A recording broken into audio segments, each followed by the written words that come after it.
Los nórdicos empiezan a ver el error histórico que cometieron y las calles rugen. Helsinki despierta entre pancartas y gritos que nadie vio venir. Desde las esquinas heladas hasta los viejos puertos, un clamor silenciado rompe el invierno. Las voces exigen más que justicia. Reclaman la reapertura de las fronteras con Rusia, un comercio que nunca dejó de respirar en silencio. Los rostros cansados miran al gobierno y a la Unión Europea con desafío, mientras el eco de sus demandas atraviesa la tundra como una grieta inevitable.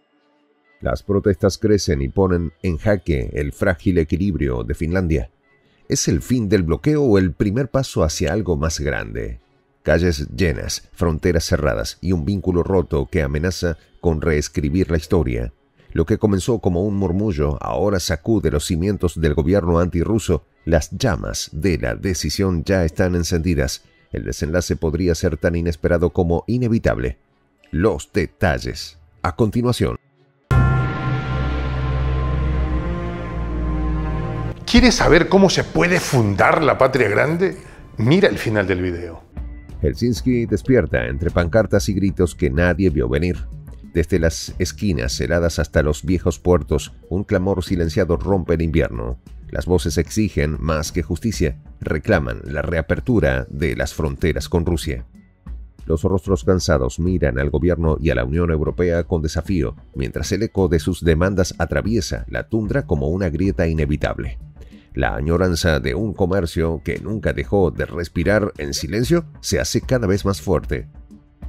Las manifestaciones tomaron las calles de 4 ciudades finlandesas: Helsinki, Tampere, Lappeenranta y Lahti. La Sociedad Aleksandrovski, organizadora del movimiento, convocó a más de 100 personas en la capital.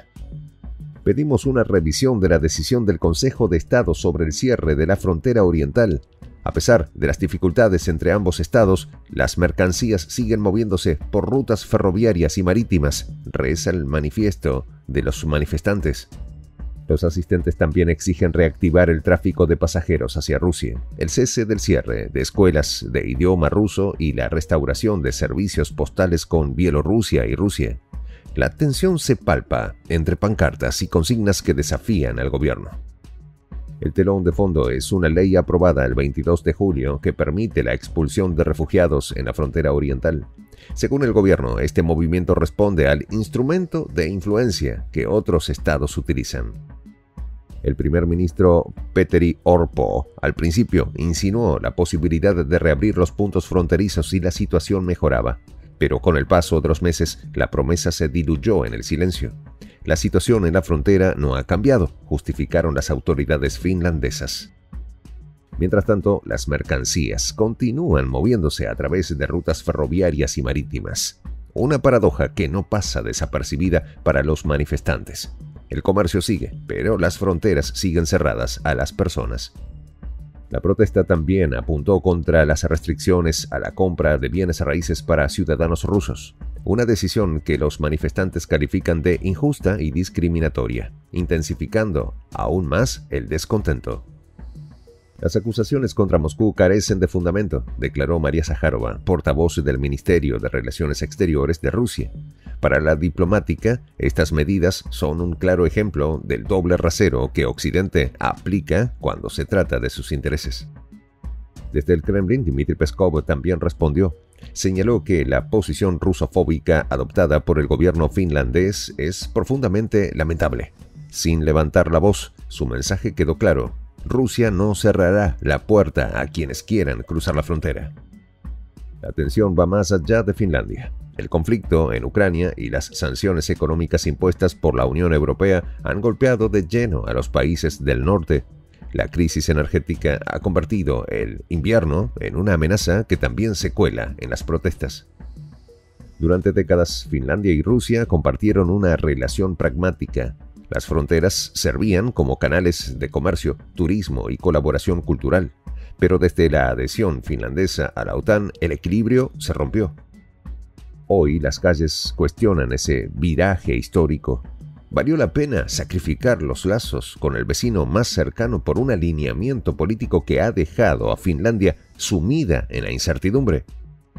Los rostros de los manifestantes responden con gestos de cansancio y determinación.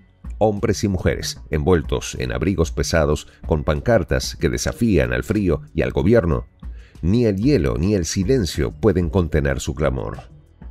No se trata solo de abrir fronteras, se trata de restaurar una relación que durante años trajo prosperidad a ambos lados.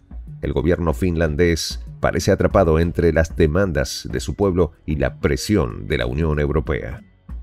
El manifiesto de la Sociedad Alexandrovsky advierte que las protestas no se detendrán. Lo que comenzó como un acto aislado en Helsinki ahora ha prendido la mecha en todo el país y podría extenderse al resto de países limítrofes con Rusia.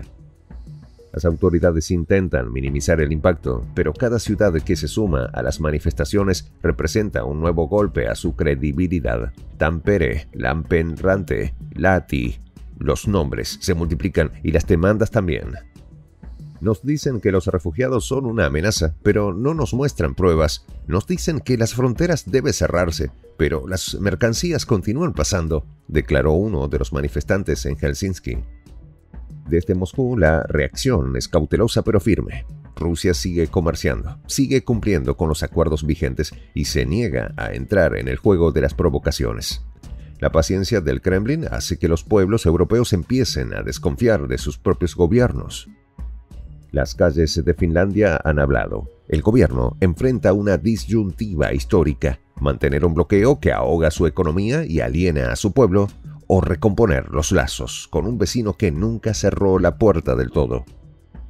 El invierno cae pesado sobre Helsinki, pero el rugido de las protestas promete no apagarse.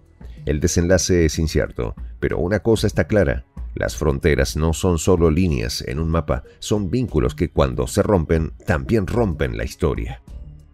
Las heridas que se están haciendo entre países que tienen una historia común de vecindad muy fuerte pueden dañar para siempre la diplomacia regional. Europa empieza a sentir el levantamiento de sus pueblos que se resisten a ser marionetas de la OTAN. Las llamas de la protesta iluminan un panorama político dividido. Lo que comenzó como un murmullo en las esquinas heladas de Helsinki ahora sacuden los cimientos del gobierno. La historia está lejos de terminar, pero una cosa es clara: Finlandia enfrenta una decisión que podría redefinir su futuro. En esta comunidad nos juntamos para, por ejemplo, conversar, interactuar, tener puntos de idea distintos, pero, por ejemplo, también tenemos un club de lectura donde leemos fragmentos de libros que consideramos que son importantes para crecer intelectualmente. También, por ejemplo, hacemos algo como lo que hace nuestro amigo el jefazo ahí en Bolivia. Les cuento la experiencia que me parece fascinante. Él tiene un restaurante ahí en Bolivia. Y en ese restaurante, ahí viene lo que tiene: un televisor. Y ustedes dirán, pero qué impresionante, ¿en qué contribuye que un restaurante tenga un televisor ahí en Bolivia? Una cosa muy importante, porque él, cada vez que abre su negocio, prende su televisor y pone los videos de prensa alternativa. Con eso, todos los días, poco a poco, con pasos muy concretos, él hace que toda la gente que vaya a su restaurante vaya insumiendo el concepto de la patria grande. Y así, pasito a pasito, estamos construyendo la patria grande. Son esos pasos pequeños pero concretos que hacen posible que el proceso de la construcción de la patria grande sea algo que ya comenzó, un hecho dinámico que no tiene retorno en la historia. Y de verdad a nosotros nos gustaría que tú seas parte de esa propuesta. ¿Qué tienes que hacer? Muy simple, dale clic en el botón unirse. De hecho, al hacerlo también contribuirás con una pequeña cantidad de dinero que permitirá que Prensa Alternativa produzca más y mejores videos. De verdad que te esperamos. La patria grande se va a construir cuando tú y yo y toda la gente de buena voluntad de América Latina y el Caribe comencemos a ser comunidad. ¿Cómo lo logramos? Interconectándonos todas las personas de buena voluntad que vivimos en América Latina y el Caribe. Y tienes una oportunidad de hacerlo. uniéndote a nuestra comunidad. Puedes hacerlo haciendo clic en el botón unirse que está en la parte de abajo. Soy el J, Juan José del Castillo, director del canal Prensa Alternativa. Si quieres ser parte de la comunidad de la Patria Grande, suscríbete a nuestro canal. Si es que quieres que te lleguen las notificaciones cada vez que subimos un video, activa la campanita. Si quieres apoyar a nuestro canal económicamente, puedes hacerlo a través de PayPal. El enlace está en la descripción del video. A nombre del equipo de Prensa Alternativa, me despido con esta expresión en el quechua milenario, Tupananchis Kama, cuya traducción es hasta volvernos a encontrar.